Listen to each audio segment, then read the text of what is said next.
નમસ્કાર દર્શક મિત્રો, હું છું પરમાર અમીશા. તમે જોઈ રહ્યા છો લોક સામના ન્યૂઝ. તો જોઈએ આજના સમાચાર ધોરાજીથી અમારા રિપોર્ટર ધર્મેશ કામ સાથે.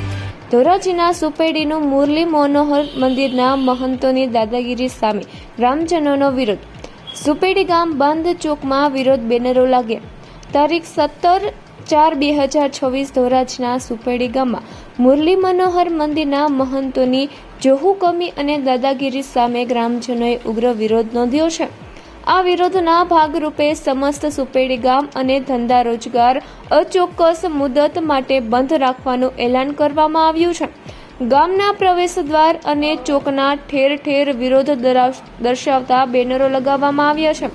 ગ્રામજનોએ મંદિરના મહંતો રવિદાસ બાપુ, બાલકદાસ બાપુ અને ડીસી પટેલ પર દાદાગીરી કરવાનો આરોપ લગાવ્યો છે.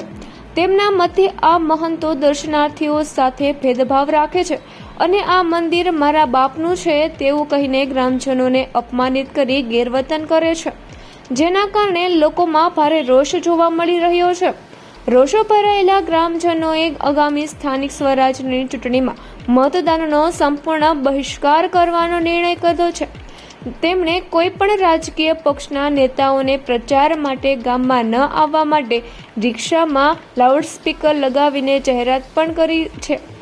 ગામ લોકોએ ચીમકી ઉચ્ચારી છે કે જ્યાં સુધી આ મહંતોને મંદિરમાંથી બહાર કાઢવામાં નહીં આવે અને મંદિર સરકાર હસ્તે નહીં લેવાય ત્યાં સુધી તેમની લડત ચાલુ રહેશે.